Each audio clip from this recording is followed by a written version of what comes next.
Wooden classes.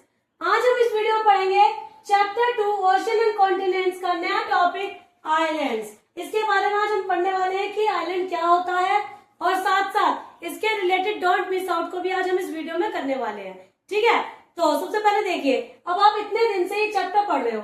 इस chapter में आपने दो मैप देखे थे, ये वाला मैप आपने देखा था और दूसरा आपने कौन सा देखा था, ये वाला मैप आपने देखे थे दोनों।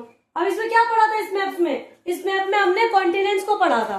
ठीक है, लेकिन अब ये मत सोचिए कि कॉन्टिनेंट पढ़ लिया तो पूरा लैंड मास पढ़ लिया, नहीं, कुछ लैंड मास जो है वो इंक्लूड नहीं हुआ था कॉन्टिनेंट में, उसी लैंड मास को हम पढ़ने वाले हैं इसमें। ठीक है, तो क्या है, सबसे पहले देखते हैं।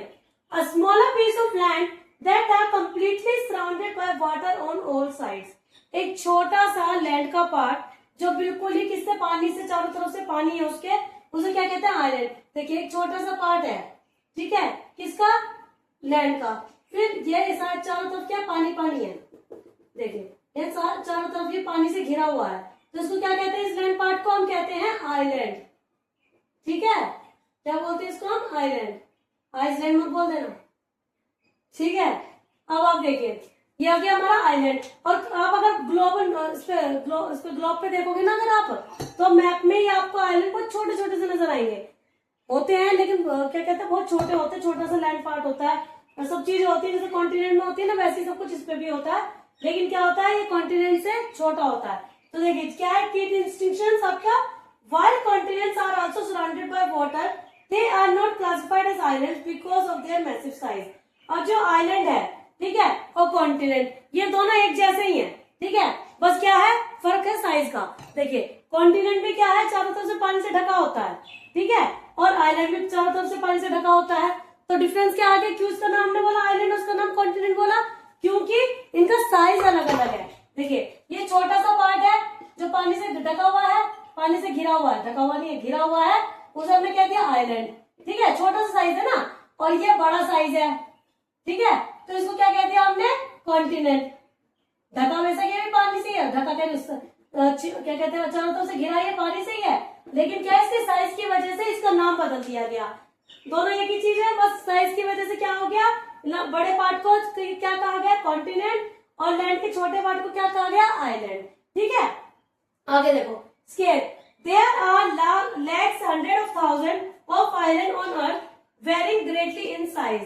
अब जो आइलैंड है, आइलैंड क्या है, बहुत सारे हैं, लाखों में है, हमारी धरती पे आइलैंड जो है लाखों में है, गिनती नहीं है। ठीक है, जैसे कॉन्टिनेंट की आपने गिनती कर ली थी ना कि जमीन का बड़ा हिस्सा, तो क्या है, 7 कॉन्टिनेंट है, लेकिन ये जो आइलैंड है बहुत छोटे छोटे साइज में है। ठीक है, तो क्या है, ये इनका कोई क्या है, ये नहीं है कि पर्टिकुलर एक आप वो नंबर नहीं लिख सकते आप कि कितने हैं।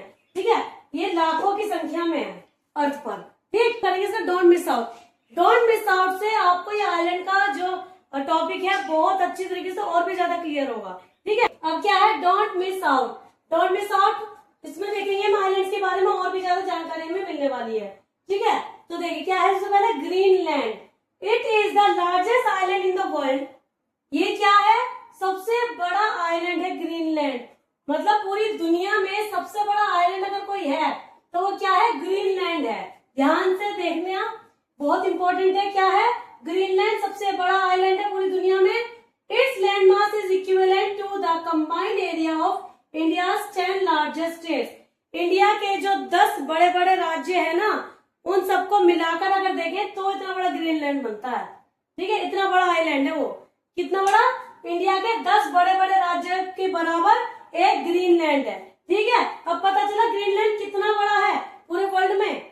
आगे देखो, India has more than 1300 small islands. India के पास कितने हैं, 1300 से ज्यादा छोटे छोटे आइलैंड हैं। ठीक, दोज इंक्लूड 2 मेजर ग्रुप्स। उसमें कौन कौन से 2 मेजर ग्रुप्स में है, कौन कौन से हमारे पास है, Andaman and Nicobar island in the Bay of Bengal. Bay of Bengal में क्या है, अंडमान एंड निकोबार आइलैंड। मैंने पहले भी बताया था आपको पिछली वीडियो में, जैसे मान लीजिए हमारा इंडिया है, ठीक है, इंडिया के इस साइड और इस साइड बे ऑफ, यहाँ पे क्या है आपका, वेस्ट बंगाल है। ठीक है, वेस्ट बंगाल की तरफ क्या बताया था मैंने, बे ऑफ बंगाल। ठीक, बंगाल में क्या है, अंडमान एंड निकोबार आइलैंड, और इस तरफ क्या बचा फिर, लक्षद्वीप आइलैंड। तो 2 आइलैंड है ना हमारे इंडिया के पास, तो बे ऑफ बंगाल की तरफ कौन सा, अंडमान एंड निकोबार आइलैंड। लक्षद्वीप कहाँ पर है? अरेबियन सी, यहाँ पर है अरेबियन सी, यहाँ पे क्या है? लक्षद्वीप आइलैंड है, ठीक। और ये बहुत ही सुंदर है, और लक्षद्वीप आइलैंड छोटे छोटे आइलैंड से मिलकर बना हुआ है। अंडमान निकोबार आइलैंड भी छोटे छोटे आइलैंड से मिलकर बना हुआ है, बहुत सुंदर है, बहुत सारे जंगल है यहाँ पे, और बहुत सुंदर इलाका है ये, ठीक है। आगे देखो क्या है, द इंडियन अंटार्कटिका प्रोग्राम। अब इंडियन अंटार्कटिका प्रोग्राम क्या है भाई ये, ठीक है। तो India has been actively exploring Antarctica. तो इंडिया क्या है? एक्टिवली एक्सप्लोरिंग करती किसको? अंटार्कटिका।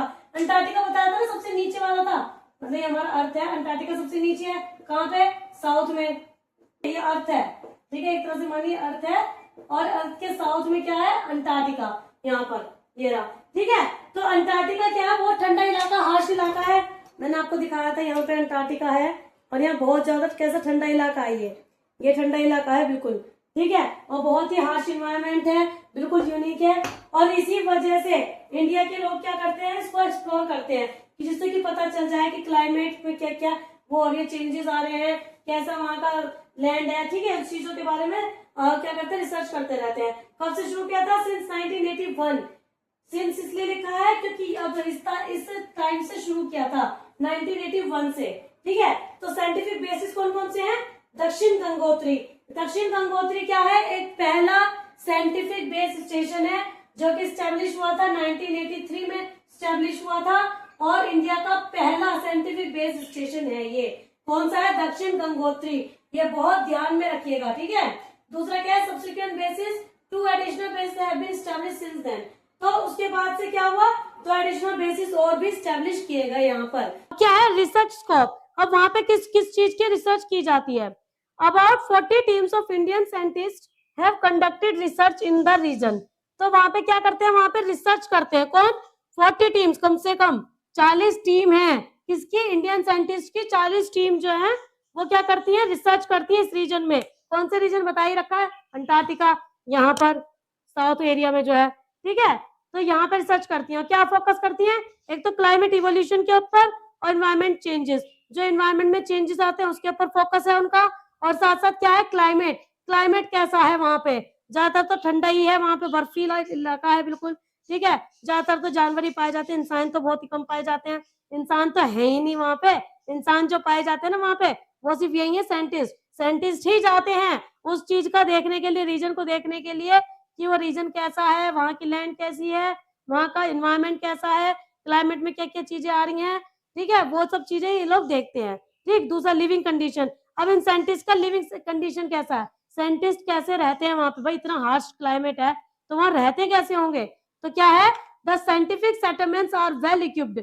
वहां पे सारी सुविधा है, वेल इक्विप्ड है, वहां पे सब सामान है उनकी जरूरत का, ठीक है। और जो जो उनको रिसर्च में जरूरत पड़ेगी सब सामान है।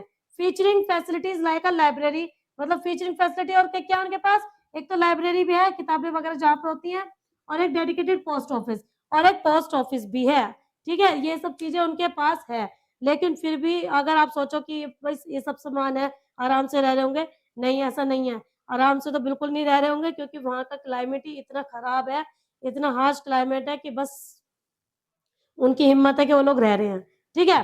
तो अब देखिए ये आइलैंड वाला टॉपिक हमने कवर कर लिया है, ठीक है। अब हम नेक्स्ट जो टॉपिक है आपका, वो नेक्स्ट वीडियो में करेंगे। और अगर आपको ये वीडियो अच्छी लगी हो तो प्लीज लाइक एंड सब्सक्राइब करना ना भूलें। Good done classes, thanks for watching.